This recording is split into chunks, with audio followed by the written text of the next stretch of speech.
Hello. Hello. Chip already. Sorry, I'm just listening to outside the room. I told the guys earlier that I may be invaded by children at some point, but I think they've gone again. We'll see. They might just hear my voice and come right in. I apologise in advance if that happens. You're just very popular. You needed to prove extremely that you popular have other people among the around toddler set, basically. I is hope my you whole prompted thing. them all, Pete, that they have to enter the room. Like That may happen. But you'll see, you'll just like see something like emerging out of the green screen. Yeah. Horror movie. I watched so much Narnia, guys, and listened So to so much Narnia. You honestly, I don't think that Jill or I committed that hard. I mean, the thing is that you guys have a much better memory of the original series than I do. I'm not sure about that. I did make a promise to myself that I was going to reread all of it, and I didn't do it. At least you promised. Yeah, At least you promised. Reread all the books, watched all the BBC stuff and the movies. But it was enlightening because I realised that really I did not remember the books very clearly at all, even though I had them read to me as a child and read them again as a teenager. Mm-hmm. And I also hadn't seen the second two recent films. Oh. So there was a lot that was kind of new in a way to me in the read. I mean, I think watch those new ones with Caspian. Yeah. I mean, you should have rewatched the new ones with Caspian. Yes. Like, that's a whole thing that we can get to. I think what I figured out with Narnia is that what I remembered of the series was a world and a feeling and the general plot points and characters that I enjoyed and nothing else. Because there was stuff that happened where I was like, wait, what? Like... Okay. Susan and Edmund are in The Horse and His Boy? Yeah. They're a key plot point. I remembered the horse and his boy. I did actually not remember any You didn't remember the whole reason behind this massive war that's a major plot point of the whole book? No. Like, essentially Susan being a bit of a prince tease and leading an evil prince on because she couldn't tell that he was evil. Somehow Edmund could tell, like the canonically excellent judge of character that is Edmund. Well, he's learnt, but you see, Susan, on the other hand, is just a woman. She's just a woman. So she can't possibly be expected to be a judge of character. And then, of course, after she causes all the trouble, she just disappears from the plot of the rest of the story, which is also amazing, which is potentially why I didn't remember her from the plot. And never really comes up again.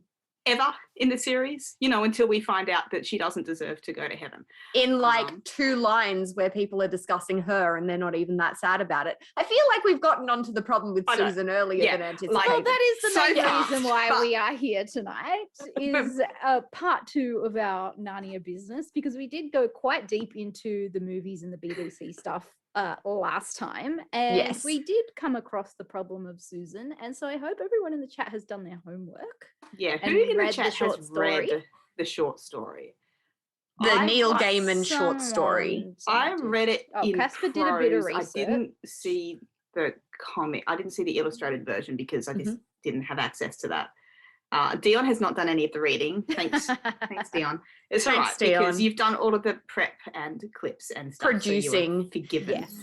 All good. But we'll quite happily take you through some backstory. I feel like it's not that difficult to actually talk about the problem with Susan and the backstory there. But I also have some interesting input into why it may not actually be as bad as many of us believe it to be. From a number of different perspectives, particularly that of the actual life experience of C.S. Lewis. Because I believe that Susan, in this particular sense, is a reflection of C.S. Lewis himself. Oh. That's interesting. Mm-hmm. Well, okay, so last time we talked, I was telling you how I am an idiot and did not figure out that any of this was biblical allegory until I watched the new Lion, the Witch and the Wardrobe movie as a grown-up. Like, everything as a kid just whoop, whoop, whoop, just missed me. Like, it was like I was dodging it. I think when you're 8 years old and you read that shit, it's not the first thing you think of. But you're not subtle about explicit. it. Yeah.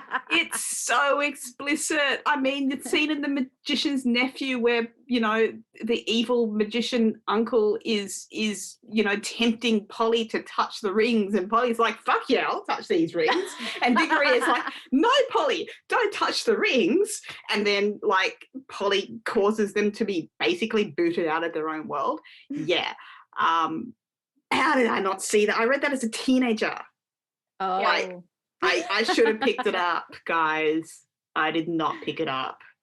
There are magic rings in this one as well. Yeah. Yes. There's not 12 of them, though. There's just 2. But, you know, the funny thing is what I remember about reading that was being really excited about the idea because of the description of the rings and the idea that there's like a ring that you can put on that takes you to another world. Like, I just dove into the fantasy and did not attempt to read between any lines. Then you get to the horse and his boy, and Wynne is so obviously doubting Thomas at the end. And it's like, I can't believe that this is what clued you into the fact that it's biblical allegory and not the fact that Aslan is fucking Jesus. He's not fucking Jesus, but he is Jesus. That was my first clue. That was by someone else. He is Jesus. He is literally murdered to give up the sins of a traitor, and then he comes back to life on the 3rd day. Yeah. So that's what I picked up when I watched Lion, the Witch and the Wardrobe at the cinema in 2008. That's what clued me into it. But then as I reread the series in the last few weeks, like, oh, there's so fucking much. I mean, at some point, Aslan turns up as a literal lamb. Yeah. Like, he's a literal lamb.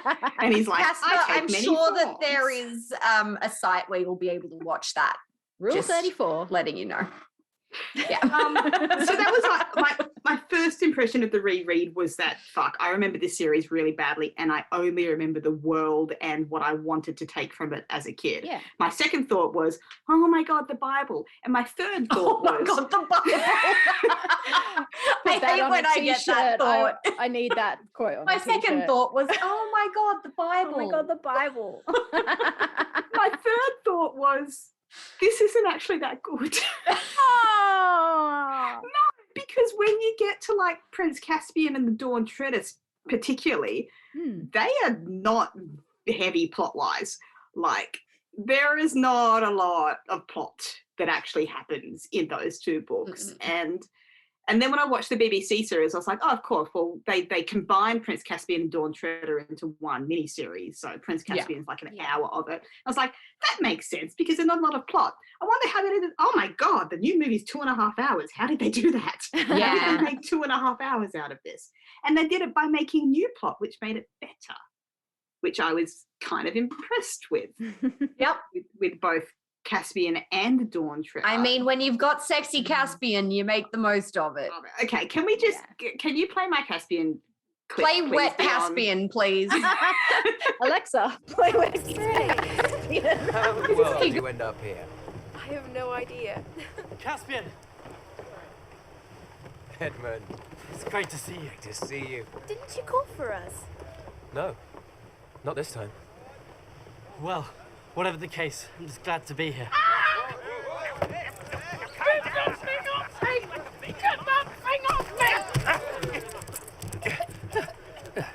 Repeaty! Oh, Your Majesties. Hello, Reap. What a pleasure. But the pleasure is all mine, sir. But first, what to do about this hysterical interloper? So, like, there's one reason to watch. Also, the effects. By the way, our new Adam Warlock, ladies and gentlemen, is the hysterical interloper.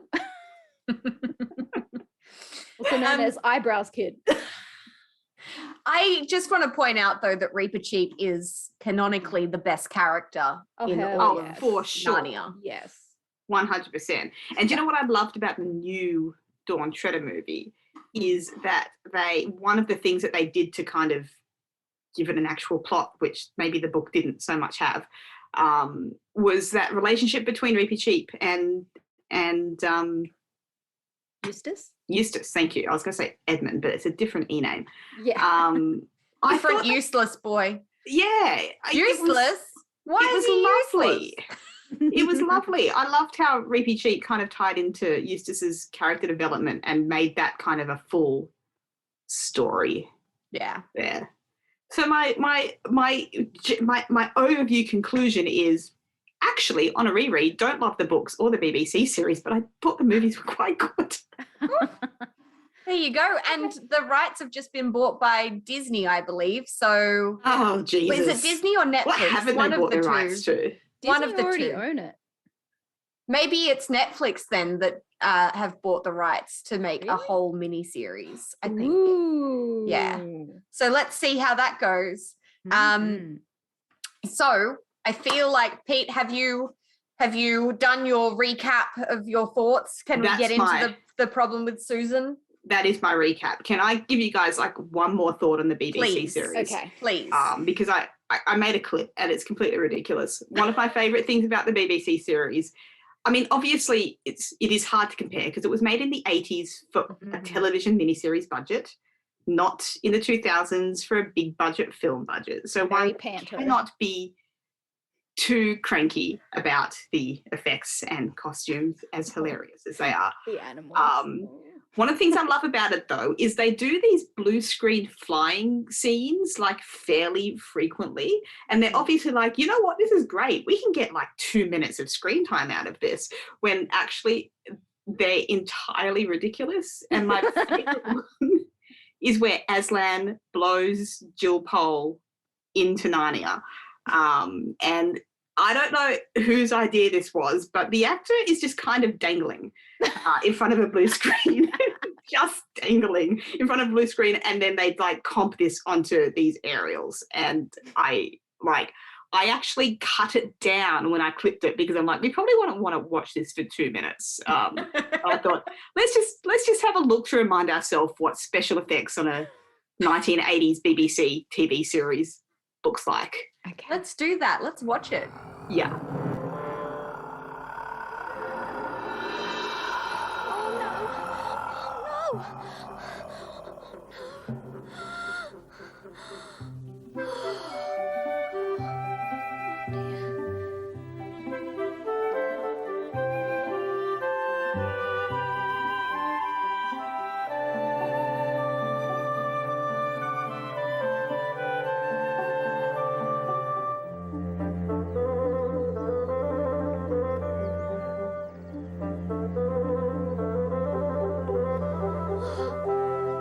Oh, it's lovely. Oh, this is amazing.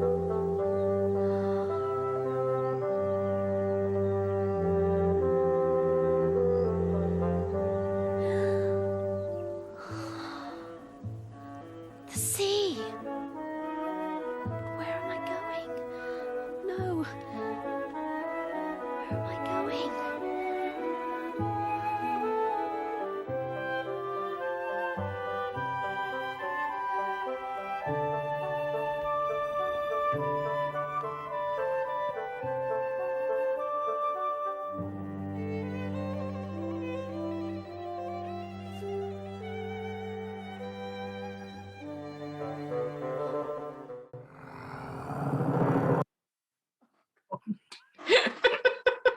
Here's the thing. I only have magical memories of that series from watching it as a kid.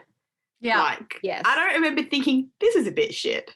No, Like- I remember being totally in love with that amazing Aslan creature that they built for the series. Like, Yes. stunning. Yeah. Yeah. So those were my thoughts. Like, as a kid, I was just so sucked into the magic of the whole idea. And I think I might have ruined it a little bit for myself. Look, revisiting as a it. kid, I had a crush on a guy in a kangaroo suit. We can't be blamed for what we did as kids. But it also meant that I missed the whole Susan thing. On a reread, I did not miss it, and I got cranksy. Okay, all right. Well, let's talk about the problem with Susan then. Let's dive into that, because for those of you who aren't aware, there are four main children from The Lion, the Witch and the Wardrobe, and they are the Pevensey kids. So you've got Lucy, you've got Edmund, you've got Susan, and you've got Peter. And Peter's the eldest, and we go backwards through the ages. Yes. All of the kids seem to play a particular role when it comes to the books and to their role in Narnian society when they are kings and queens of Narnia, except for Susan.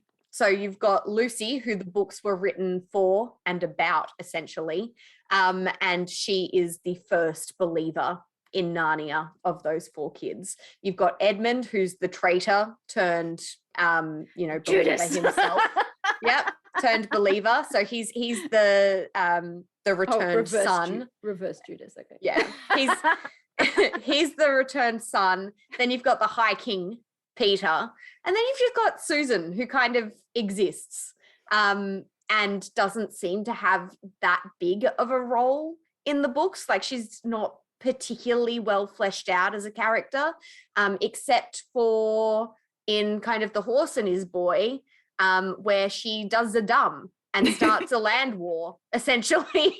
And has to be rescued by Edmund and then disappears. Yeah, I don't remember that. And my childhood nostalgia brain for Susan is giving her a lot more credit than what I'm hearing right now. Yeah, she's I thought they were all equal. No. I mean, the thing is that there's a line in The Horse and His Boy that I wrote down while I was listening to it, because I was like, fuck you so much, C.S. Lewis. When Susan doesn't appear for the ensuing war that she has basically created by leading on an evil prince and not realizing he was evil. And one of the characters is explaining to another character why Lucy, Peter and Edmund and also Lucy are riding out to this war and Susan isn't. And the line is, she's not like Lucy, who's as good as a man, or at any rate, as good as a boy. Queen Susan is more like an ordinary grown-up lady. She doesn't run to the wars, though she is an excellent archer. Like, she's not as good as a boy or a man like Lucy. She's just an ordinary lady. Though she is an excellent archer. So she's got that going for her. Yeah.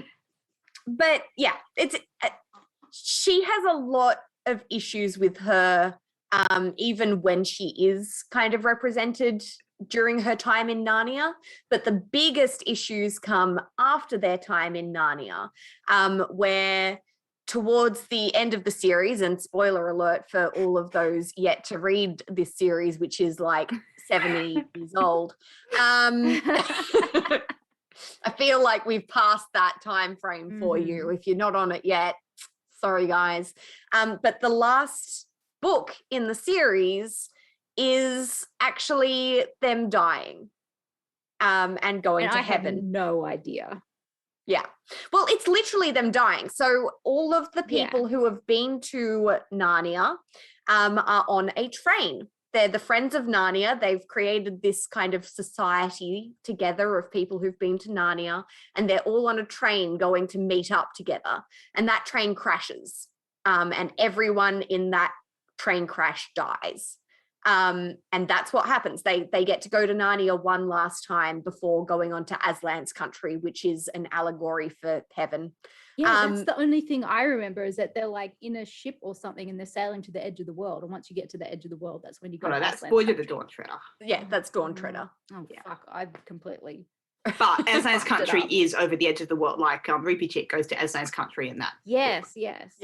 It reads like a cult suicide, kind of, but they didn't mean to die. Like, it was actually an accidental train crash. Yeah. But the thing is, Susan only gets like a 2-line mention in this entire book. And that happens when someone says, "Where is your sister, Susan?" And they're like, "Oh, Susan doesn't believe in Narnia anymore. She's more interested in lipsticks and appointments and nylons." So she's essentially become a grown-up and decided she doesn't believe in Narnia and thinks that it's all just stories that they made up as kids, which is legitimately a ridiculous fucking thing for someone who's lived 30 years in another country to suddenly turn around and believe. Yeah. Like, that's not a thing that would happen if you'd actually spent all of that time becoming a fully grown human in another world. And then, like, what did you think that was? Just a really long fucking fever dream that you all happen to share with your siblings? And there's a theory, as Dion is suggesting here, that nylons is a stand-in for fucking. Nylons are just stockings. Yes, they're just stockings. But the problem with Susan is something that lots of people have discussed at great length.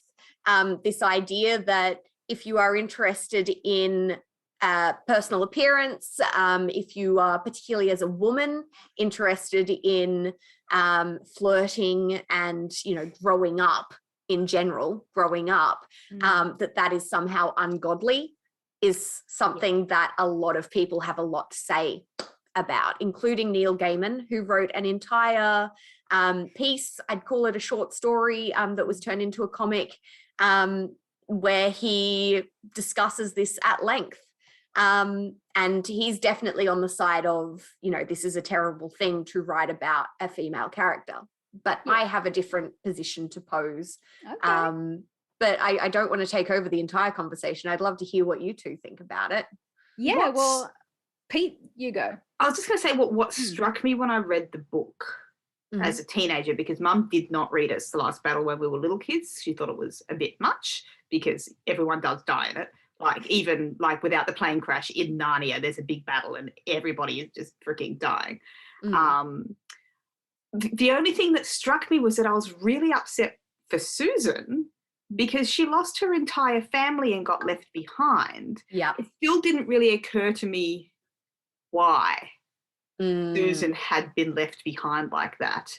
But I remember being like, that was my big take. That was a gut punch to me from that book, is that, well, it's all well and good that everyone is in Aslan's country, but what about Susan? Like, all of her family is dead and she's not in Aslan's country and she's left behind, and what's going to happen to her now?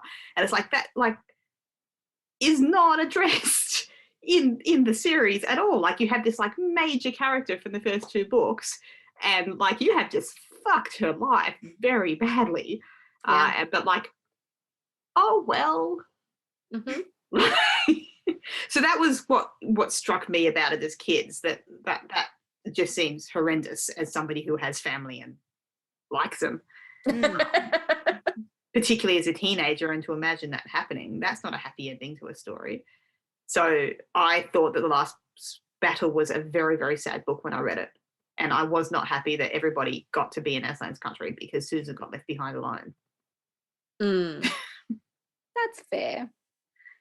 I do need to reread the final book because I am struggling to remember anything of this that happened.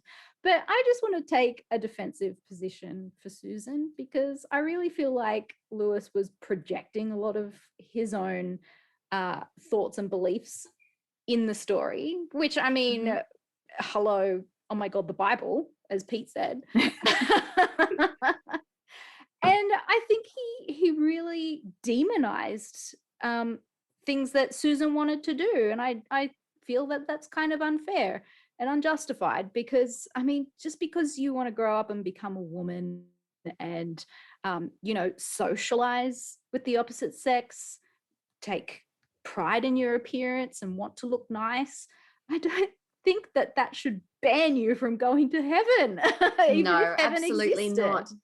And like, also her forgetting everything that happened in Narnia, I mean, was just her like putting that piece of her childhood away and saying it was great, but now I'm moving on with my life and I'm going on to do other things, because not everybody wants to live that childhood fantasy for the rest of their lives. Not everybody has to take stuff from their childhood with them into the future either. So yeah, I feel like poor old Susan was a bit hard done by. Yeah, I think what's interesting here is if you look at, here's me putting in a different perspective, because for a very long time, I agreed with both of you. And that was the perspective that I had, that this is a terrible, terrible thing to have done to this character who a lot of people really felt very strongly connected to as well. I know a lot of people who identify with Susan over Lucy or any of the other Pevensies. But my perspective on it has shifted slightly doing research even for this podcast, where you have to look at the idea that C.S. Lewis is writing this as a Reformed Christian himself.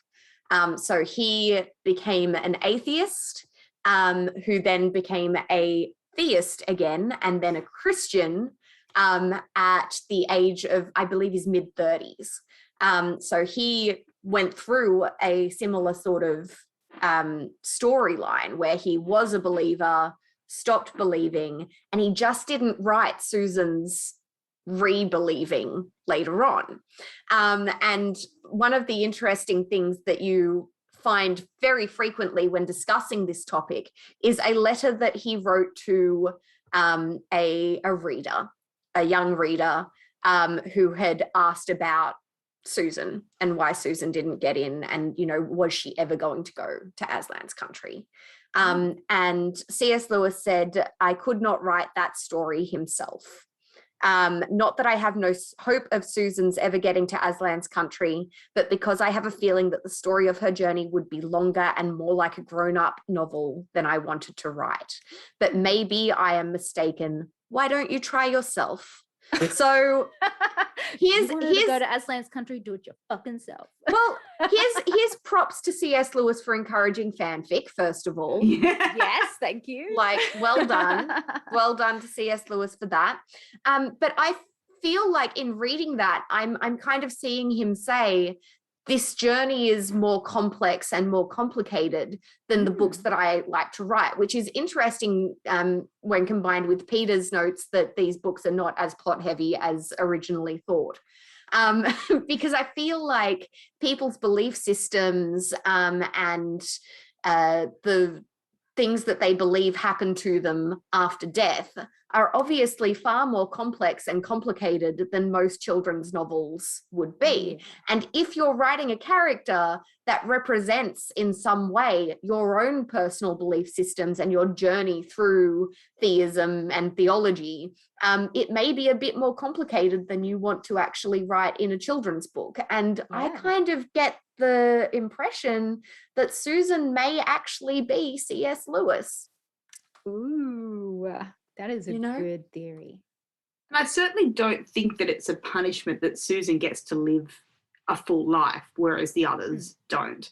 I just think on first reading, because I was a teenager with a family, that the idea of losing my entire family felt like it would be the end of the world to me. So it didn't occur to me on first reading that, well, Susan gets to not die as a child, and she gets to live her life, and wonderful things could potentially happen to her.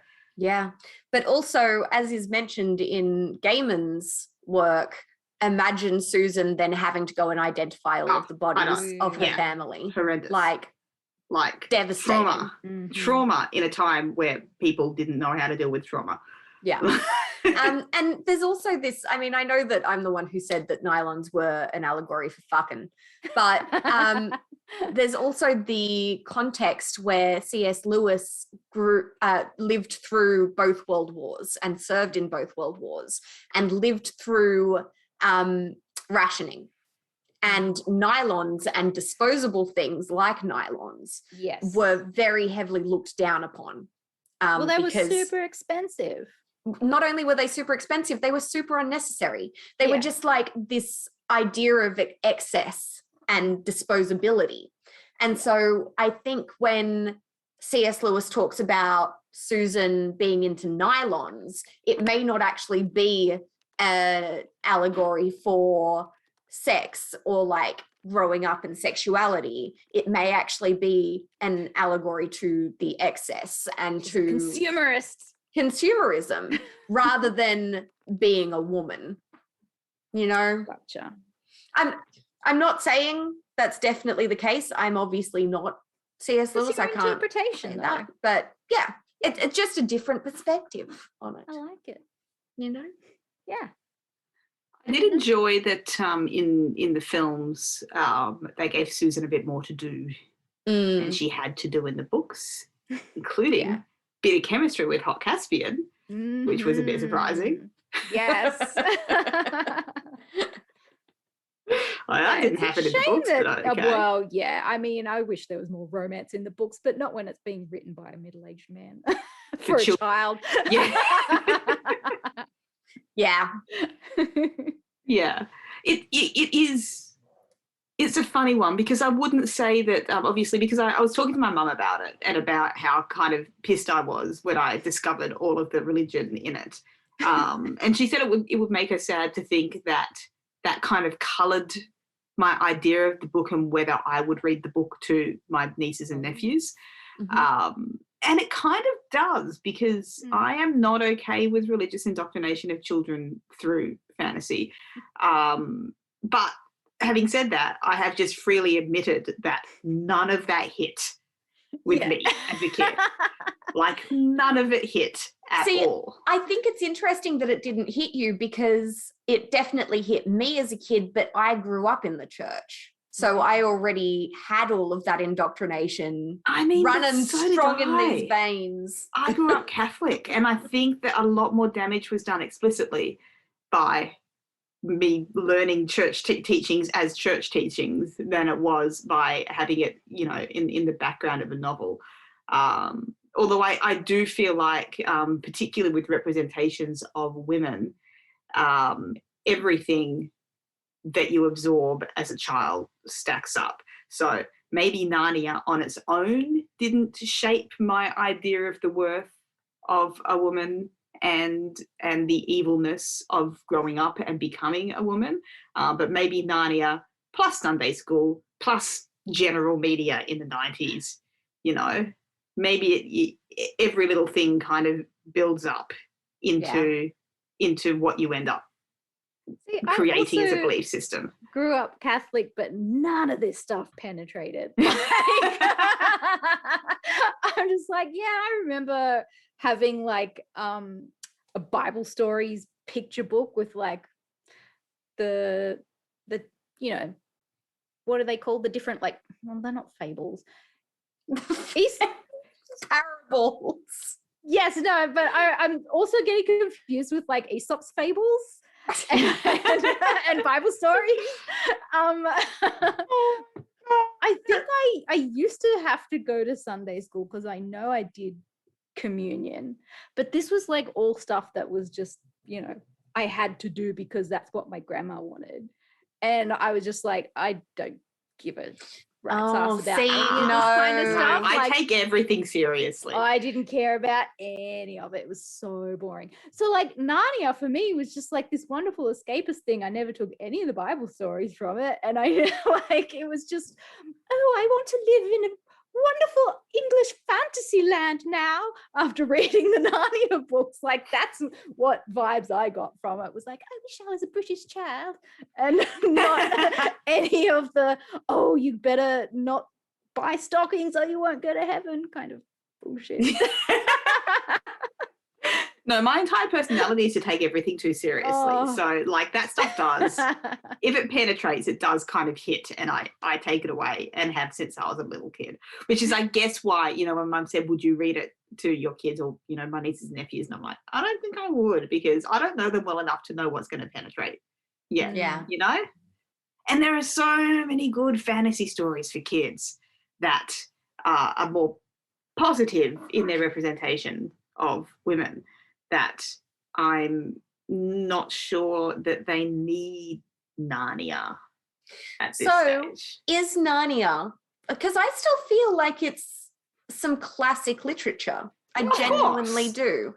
I think that it's something that we should be giving to maybe older kids, kids who are able to take things with a grain of salt.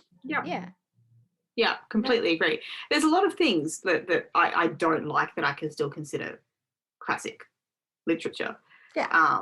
But I have to admit, you know, like I said, one of the things that really did surprise me is reading them again. I also just didn't think that they were that well written. Which is, but I don't mind that because it means that he created a lot of classic literatures, to be honest. But it means that the world that he came up with, or that the Bible came up with and he painted over with other things, is so magical that it doesn't matter that a lot of the books were very light on in plot. Because you just enjoy spending time in Narnia anyway. Yeah. And the images that are created that are so strong in my mind. And I'm like, wow, it must have been so descriptive. And then kind of listening to it, I was like, oh, no, that's not descriptive at all. I literally created that image myself based on the limited information that he was giving. But and I think maybe that's where the magic of it is. Like, it lets everybody kind of create Narnia for themselves. Yeah. And there's also like a few little illustrations in the books. Yes. I feel like between C.S. Lewis and J.R. Tolkien, who were very good friends, if you mash them together and find the nice happy medium in the middle, you'll have a perfect piece of literature. That is so true. I mean, Narnia too light on. Tolkien is like the most extreme. Way too dense. And then you've got C.S. Lewis. I like that. Yep, somewhere in between, please, guys. Come on, get it together.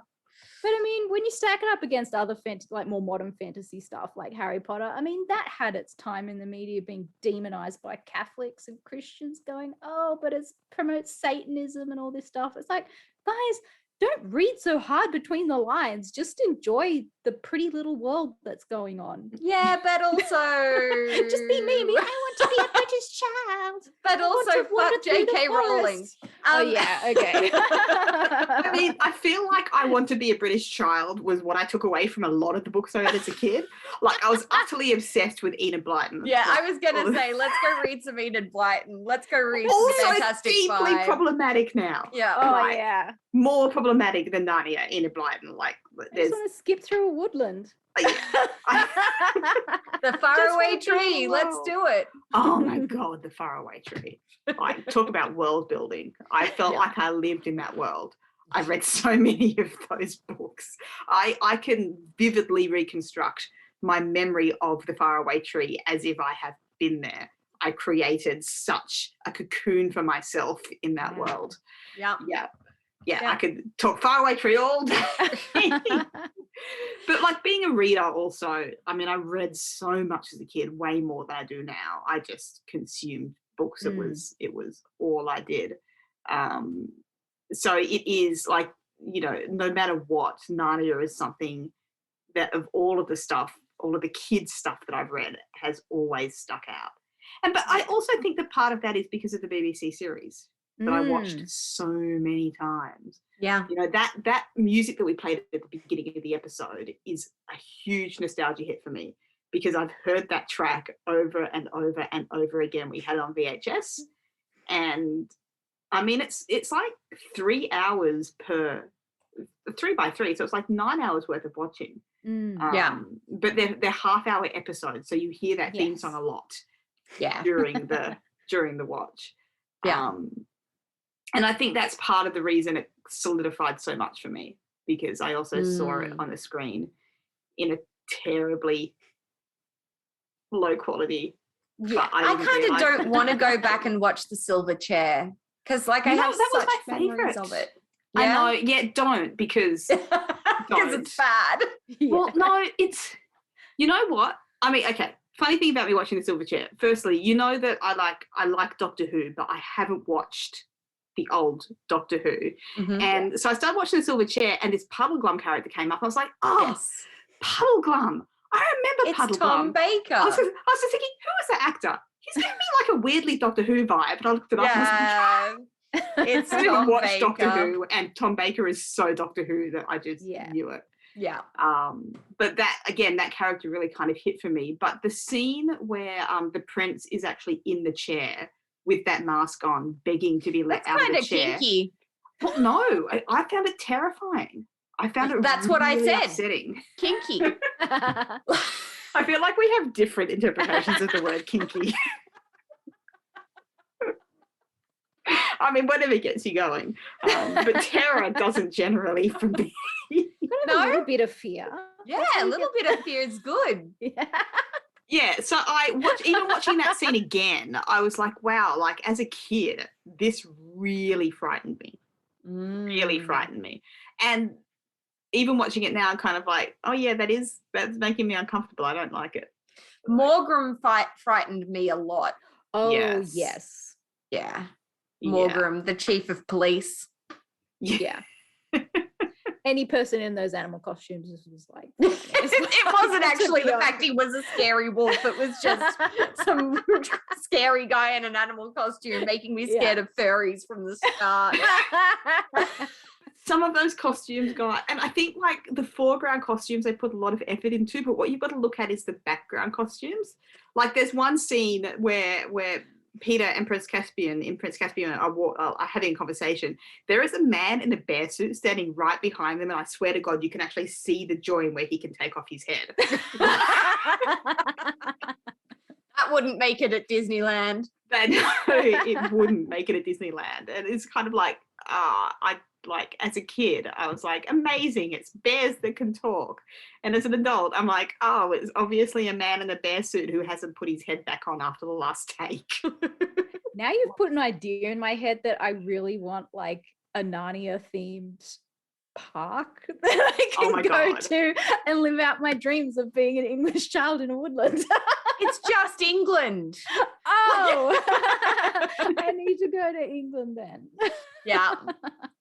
All right. Well, I mean, I guess there's not that much more to say about our poor Susan, is there? No. Does anyone in the chat, like, if we've got Narnia fans in the chat and you want to tell us what your favourite Narnia moment is, I've actually got I've got another clip there that we could watch that I just did to compare the quality of one of the scenes in the BBC series that I remember as being the most vivid and visceral and scary scenes for me. How terrible it is in hindsight.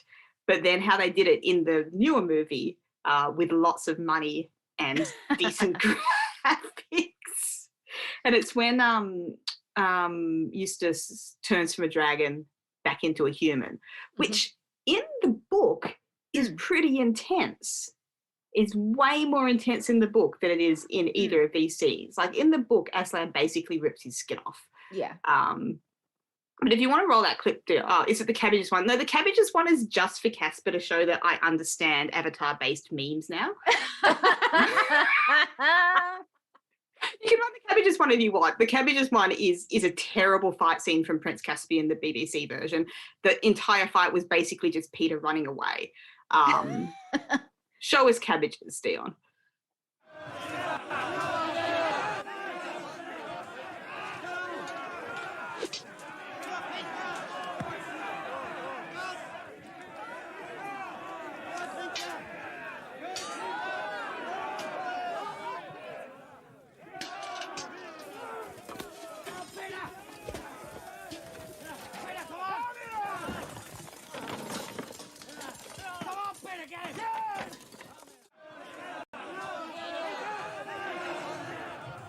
Are we watching it? I don't remember it being a long clip. No. It's cabbages. Cabbages. Dale, do you want to run the dragon one just because I actually really liked the way they did this in the new films, and I'm still horrified by the way they did it in the BBC series. It's really gross and I hate it. So I want to share it with you guys.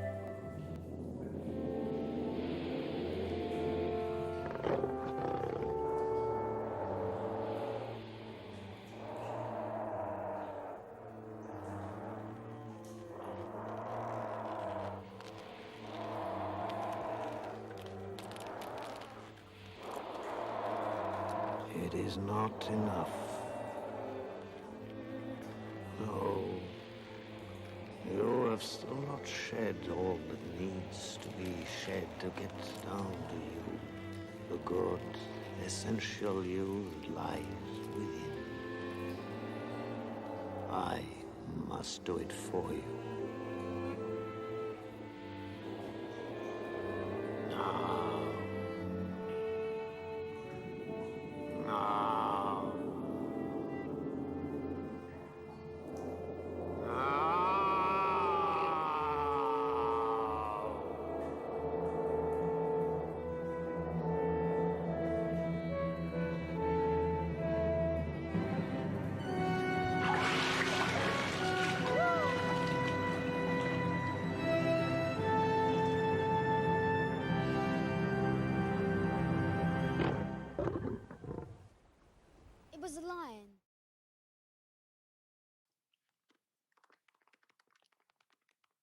Great.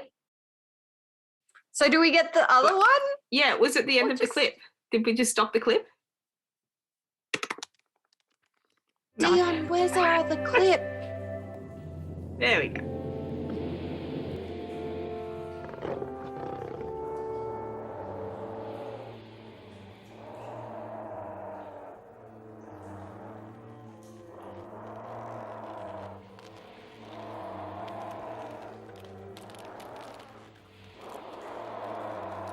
It is not enough. No. You have still not shed all that needs to be shed to get down to you. The good, essential you that lies within. I must do it for you. Now. Now. Now.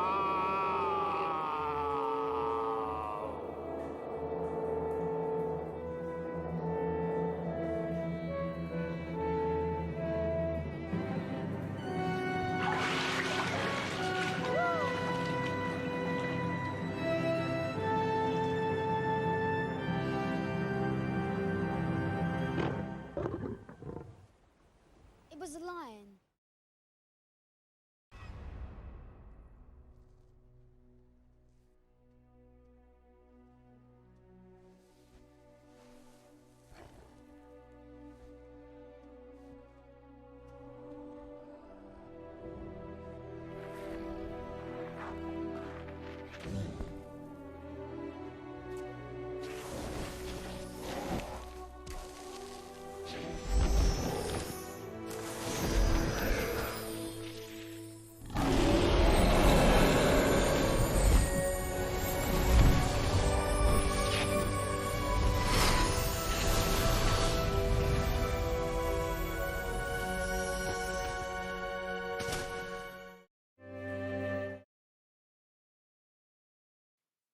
It was interesting to me because, I mean, in the book, Aslan basically rips his skin off.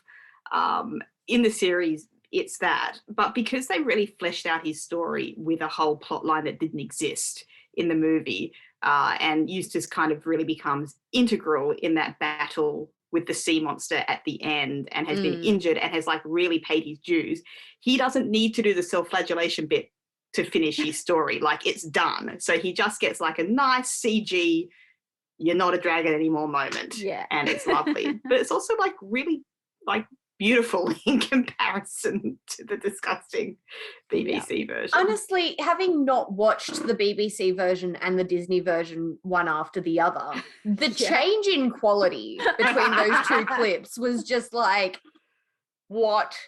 I can't go back and watch the BBC version because it'll break my nostalgia.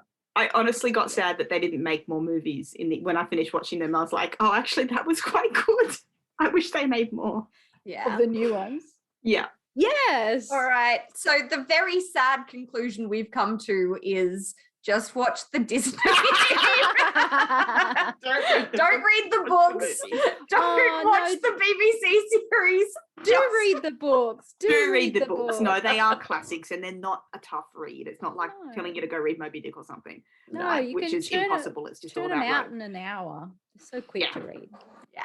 There you go. All right, friends. Narnia. Yeah. We're done with none of your business. We're Now done it's with all none of your your- business. It's all your business now.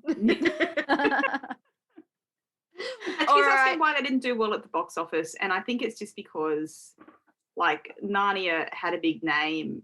Caspian is a freaking tough story to tell. The book doesn't give them enough. They fleshed it out in the movie, and I think it just kind of wasn't too much. And because of that, Dawn Treader has had its budget kind of halved. So, you know, I liked them in comparison, but maybe they just didn't cut it. What's up next week? That's a really good question. Tuesday, we are talking about I Know What You Did Last Summer. Oh, The that's series. right. I don't remember what I did have last summer. opinions. Oh, I have so many opinions, and a lot of them are based around the hot dad. But And then next Friday, we are doing Animates, and it is our Halloween episode. Spoopy. Nice. Yes, so we're going to be talking about spoopy cartoons. But yeah, that's your homework for the weekend, guys, to watch. I know what you did last summer, the series on Amazon Prime. Don't hate us because I already hate myself. It's but do watch the original movie if you want to, because it's good. And I discovered there is a Scream TV series on Netflix that's a few years old, and I have maybe we'll check it out and throw it into the discussion. I think I will not be joining for any of this because I don't like scary things. So that is absolutely fair. Next weekend, I will be watching Blink, the Doctor Who episode, because that's as scary as I get. Okay. That is an amazing Halloween watch, and I am glad you were doing that. Good. All right. Excellent. Thank you for the chat, guys. Yeah. Thanks for for hanging joining us. out, everyone. Have a wonderful weekend. Bye. Bye.